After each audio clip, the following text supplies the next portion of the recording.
কিছু কিছু মানুষ বলে অনলাইনে নাকি কিছু মানুষ টাকার জন্য আসলে সেখানে ভাইরাল হতে পারে না। তারা যদি হঠাৎ করে আসে তাহলে যে কোনো আকর্ষণীয় কন্টেন্ট দ্বারা তারা ভাইরাল হতে পারে। আবার কিছু মানুষ বলে যারা নাকি নিয়মিত ভিডিও আপলোড করে অ্যাক্টিভ থাকে তারাই নাকি ভাইরাল হতে পারে। আর কিছু সংখ্যক মানুষ মনে করে ভালো মোবাইল আর ভালো ক্যামেরা হলে, ভালো কোনো টপিক নিয়ে ভিডিও বানালে সেটাও ভাইরাল হতে পারে। আমি তো এখানে কোনোটাই মনে করি না, কারণ আমার ভিডিও বানাতে রুচিটাই উঠে গেছে। কোনো কিছুই আমি আর বিশ্বাস করি না। মাঝে মাঝে ফেসবুক স্ক্রল করলে দেখা যায় হাজার হাজার ডলারের যে পরিমাণ ইনকাম মানুষ করতেছে ভিডিও না বানাইয়া ঘরে বসে থাকে, তাহলে হয়তো সবচেয়ে বোকার কাজ আমরাই করতেছি। Everyone, this is me Jasmin and welcome back to my new video. আসসালামু আলাইকুম। যেখান থেকে আমার ভিডিও দেখছেন আশা করছি সবাই অনেক ভালো আছেন এবং আমি আপনাদের অনেক অনেক ভালো আছি। অনেকদিন পর ঢাকায় আসার পরে চলে গিয়েছিলাম মেলাতে বা পার্কে, যেটাই বলতে পারেন না কেন। এই জায়গাটা ছিল নারায়ণগঞ্জের একটা জায়গা, আর এটা দেখতে ঢাকার মতো লাগতেছিল না, মনে হচ্ছিল কোনো গ্রামে আমি ঘুরতে গিয়েছি।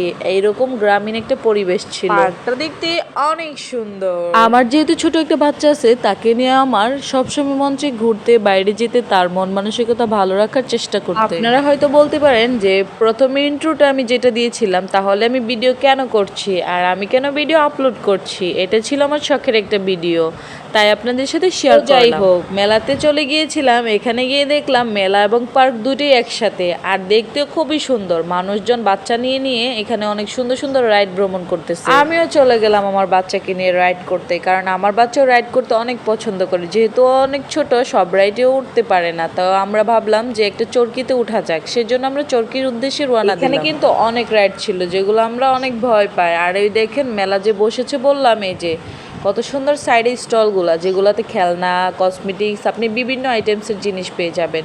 তো আমরা এত বেশি একটা ঘোরাঘুরি করব না, কারণ আমাদের মেলার যাওয়ার কোনো উদ্দেশ্য ছিল না, ছিল যে পার্ক। বাচ্চাকে নিয়ে এই প্রথম কোনো পার্কে যাওয়া, আর সেখানে অনেক কিছু ভালো লাগে। বাচ্চার জন্য টুকিটাকি কিছু খেলনাও কিনে নিয়েছিলাম। এই যে চরকিটা দেখতে পাচ্ছেন, এটাতে আমরা উঠে যাব। এই যে বোরকা পরা আমি আর আমার বাচ্চা উঠে গেলাম। এখন আমরা দুলবো। অনেক ভয় লাগতেছিল, সিরিয়াসলি গাইস, আমি অনেক ভয় পেয়েছি সেখানে উঠে।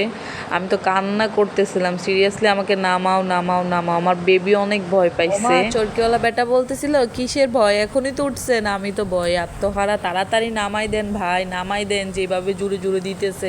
অবশেষে তারা মনে করলো যে না, ঠিক আছে, নামাই দেওয়া যাক। ছোট বাচ্চা যেহেতু আছে, তো আমাদেরকে এখন নামাই দিবে, আমরা নেমে যাব। তারপর নেমে আমরা কি করব, আমি তো খুবই এক্সাইটেড ছিলাম, আর উঠে কলিজা ধরফর করতেছে। এখান থেকে বাচ্চার জন্য কিছু সামথিং খেলনা নিয়ে নিলাম। আমার বাচ্চা যেহেতু খেলনা অনেক পছন্দ করে, সেই খেলনা নিয়ে সামনে আসতে আরও কিছু রাইড চোখে পড়লো, যে এখানে ছোট ছোট বাচ্চারা খেলনা করতেছিল। কিন্তু আমার বাচ্চা তো এখানে উঠতেই পারে না, নামতেও পারে না। তাকে নিয়ে গেলাম পাখির উপর উঠাই দিতে, সে পাখি তো উঠবে না। যে একটা কাহিনী হয়েছে রে ভাই, এই দেখেন কীভাবে ধপাস করে পড়ে গেল, পপাস করে উঠে গেল। আমার বাচ্চা তো এখানে উঠতেই রাজি না, সে নামতেই রাজি না, সে ভয় পায় সব কিছুতেই।